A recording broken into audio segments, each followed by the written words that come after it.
They thought it was just the wind, till they saw her in the footage. I'm going to tell you a true story today that comes from a house in Siem Reap, Cambodia.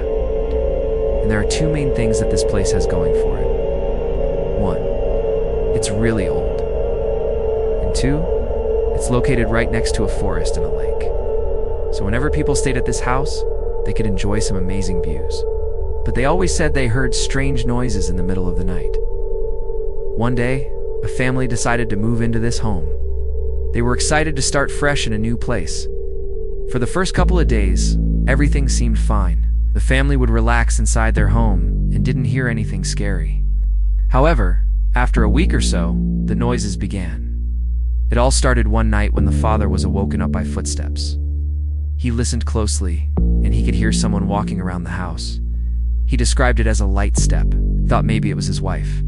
So he asked her, "Were you just walking around?" But she said she had been sleeping the entire time. He dismissed it and went back to bed. But then he heard the footsteps again. This happened on a few different occasions, but each time he heard them, they were around 2 to 3 a.m. Then one day, the son came home earlier than expected. And when he walked into the hallway, he heard what sounded like soft whispering. There wasn't anyone there, but the whispering continued throughout the day. Every time someone entered the hallway, the whispering got louder. It was very eerie, and it made the family feel uneasy. One night, the father was awoken up because he heard knocking sounds on his bedroom door.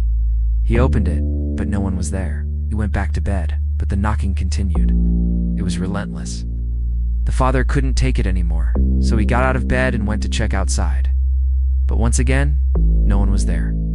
He walked downstairs and he noticed how close the house was to the lake and the forest. Maybe an animal was trying to get inside, but he thought that was unlikely. The next day, he installed security cameras both inside and outside the house. That way he could keep an eye out for anything suspicious. But it seemed to be a waste of time. Nothing interesting happened for weeks. But one morning, the father checked the cameras and found something crazy. In the early hours of the morning, the camera inside the living room recorded a strange figure. She was wearing a long white dress and appeared to be floating across the room. She was moving like she was alive, but the scariest part was that she had no feet. She also didn't have a face, so we don't know if she was young or old, as there was no sound other than the flickering lights. That's because the bulbs above her kept turning on and off as she moved, as if she was angry. After she disappeared, the father waited and waited, but she never came back. And that's when he received a call from the landlord. He wanted to know if everything was all right because he had received a complaint from the neighbors. They said they heard strange sounds coming from the house. He told the landlord about the ghost and asked him if he knew anything about it. That's when the landlord confessed. He told the father that a woman died in the house many years ago. She was a young girl who lived there with her parents. So one day she took a bath in the big bathtub, but she never came out. Her parents tried knocking on the door, but she didn't respond. They ended up breaking down the door and found her dead in the water. She must have fallen asleep and drowned. After that, her soul never left. To this day, the family lives in fear. They can't sleep at night because they hear strange sounds, and they see her appear in the footage. To make matters worse, she's only visible on certain days of the month, and we don't know why. Now let me ask you, did this ghost mean the family harm? Well, not directly. She didn't attack them or try to hurt them. But I'm sure the constant haunting takes a toll on their mental health. Do you think she wants them to leave? Maybe. Who knows? But it's clear that she doesn't want them to disturb her peace. I should mention that the family considered moving, but they've been living there for so long that they can't afford to move somewhere else. I wish they could, though. Imagine hearing footsteps in the middle of the night, and then seeing this when you check the camera. You'd probably have a heart attack. So here's my question for you. Would you sleep in a house where the ghost still walks through the living room every single night? Hey, let me know in the comments. And while you're down there, subscribe for more scary stories. Now, this story is truly disturbing, and it makes sense why the family doesn't want to leave. Hey, if they did, the ghost might follow them. But hey, who am I to judge? Some people like living in haunted houses. However, there's one thing I don't understand. Why does the ghost only appear on certain days of the month? How do you explain that? I honestly have no idea.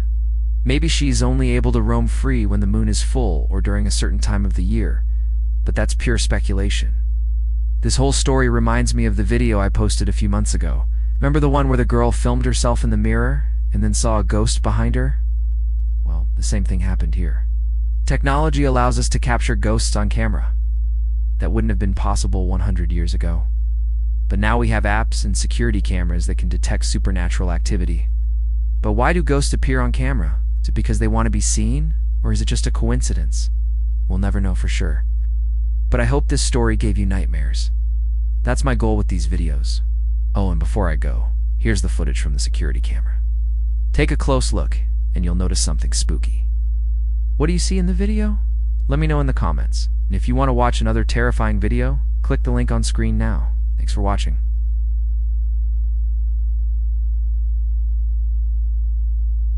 They said she did something terrible, and that's why she can't rest in peace. This is a true Cambodian ghost story. Many years ago, there was a very quiet village hidden away in the tall grass fields of rural Cambodia. It was the type of place where life moved very slowly, and everyone knew each other. People here were poor but happy. All that was, until one day when they had to talk about her. This was a young woman named Shrey Leek, who was considered the most beautiful woman in the village. Many men had tried to win her over, but Shrey Leek only had eyes for one man. Unfortunately for her, he wasn't interested. No one knew her crush's name, but all the villagers knew his face. He was the son of a wealthy family who had come to the city to look for work. Every evening, he would walk past Shrey Leek's house, and on those days, she would always be waiting outside ready to flirt with him, but he never even acknowledged her. Shrey Leek began to become obsessed with him. And since he refused to look at her, she decided to use her charm on him instead. But it didn't work. One night as he walked by, she called out to him, "Hey mister, why don't you come inside and have dinner with me?" But he just kept walking.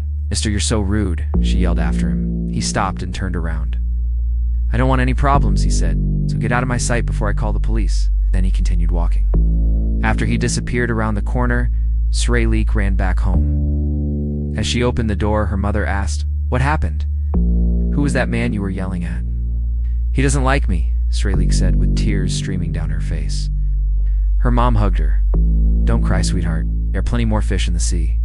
But Shrey Leek wasn't having it. "Mom, I love him and I will make him love me back or else." Her mother sighed and shook her head. "Stop it, Shrey Leek. You're acting like a little girl." "No, Mom," Shrey Leek said as she stormed out of the house. "You don't understand. I need him." Then she left. All night long, Shrey Leek couldn't stop thinking about what the stranger had said to her. At first, she wanted to cry, but then she became angry. How dare he yell at her? She was the most beautiful girl in the village. Everyone loved her. No one had the right to speak to her like that. No one except her mother. And that's exactly what made Shrey Leek hate her mother. She knew her mom was right, but she still loved the stranger. As the sun rose, Shrey Leek headed to the village market. She had an idea to win the stranger back, and she needed help. At the market, she stopped by a fortune teller, who also doubled as a witch doctor. "Help me," Shrey Leek begged. "Do you know how to make someone fall in love with you?" "Ah, I know just the thing," the fortune teller said. She handed Shrey Leek a bag filled with strange ingredients. "Take this and put it in the stranger's food. He will have no choice but to fall in love with you." "Really? Thank you so much." After buying some rice paper, Shrey Leek headed home. That evening, the stranger passed by Shrey Leek's house again. As soon as she saw him, she ran to grab the bag of ingredients. When he walked by, she yelled, "Hey mister, I made you some rice paper." The stranger took them without saying a word. Then he continued walking. Shrey Leek watched him go. "It's only a matter of time," she whispered. "Soon you will love me." Then she smiled. That night, the stranger's family awoke in the middle of the night. The father started to choke. The mother couldn't breathe, and their son felt a sharp pain in his stomach. They spent the whole night writhing in pain, and no one could do anything to help. In the morning, the father went to see the village monk. "Please help us," he begged. "Our son has been cursed." The monk nodded. I know who cursed you," he said. "The girl who lives at the end of the street? She has used black magic on you." Black magic was nothing new in Cambodia. In fact, the entire village believed in it. They believed that certain people could control spirits and use them to cause harm. The villagers called it could be used to cause illness, bad luck, and even death. When the stranger heard this, he was furious. he rushed to Sraylik's house. "Give me the antidote," he demanded, but Sraylik only laughed. "What are you talking about? Don't play games with me," he yelled. "You cursed my family. Now, I want the antidote." But Sraylik wasn't scared. Instead, she thought the stranger finally loved her. "Oh, so you noticed me," she said. "But I haven't cursed your family. Then why did my parents get sick last night?" "Maybe because you don't eat clean food." "Clean food," the stranger yelled. "Are you calling me dirty? I'll show you." Then he pushed Sraylik to the ground and started to tickle her. In Cambodia, it's common belief that if someone tickles you, then you lose your supernatural powers. Sraylik struggled and screamed, but the stranger wouldn't stop. Eventually, she fell to the floor and burst into tears. "You did it," she cried. "You destroyed my powers." The stranger walked away. "Good," he said. A few days later, the stranger and his family were feeling better. They thanked the monk and went back to their normal lives. But no one ever saw Sraylik again. Some said she was hiding in her house crying, but that wasn't true. The villagers were afraid of her, so they didn't go anywhere near her house. This meant she hadn't eaten in days. She tried to leave, but every time she stepped outside, the villagers chased her back home. One evening, Sraylik decided enough was enough. She packed a small bag and slipped out the front door. She walked deep into the Cambodian jungle. No one knew this, but Sraylik had a plan. She would get the attention of the spirits of the forest and make them curse the villagers. But as she walked deeper into the jungle, she felt weak. She hadn't eaten in so many days. Suddenly, Sraylik collapsed on the ground. She closed her eyes and died. The next day, the villagers were searching for Sraylik. They were worried she might have been harmed by one of the animals. They looked everywhere, but there was no sign of her. Just when they were about to give up, they heard something strange. It sounded like a woman crying. They followed the sound and came across a big tree. Hanging from its branches was Sraylik's red scarf. Then they saw her. She was hanging from the tree. The villagers were shocked. They had been looking for her all day, but they couldn't see any rope or any way she could have hung herself.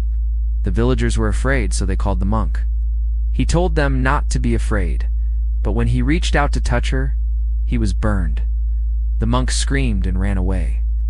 From that day on, the villagers believed that Sraylik's curse had turned back on her. Every full moon night, Sraylik could be seen walking near the tree. Some said she looked sad, while others said she was mad. People claimed to hear her crying and mumbling curses under her breath. One day a man came forward. He said he would take care of Sraylik's spirit.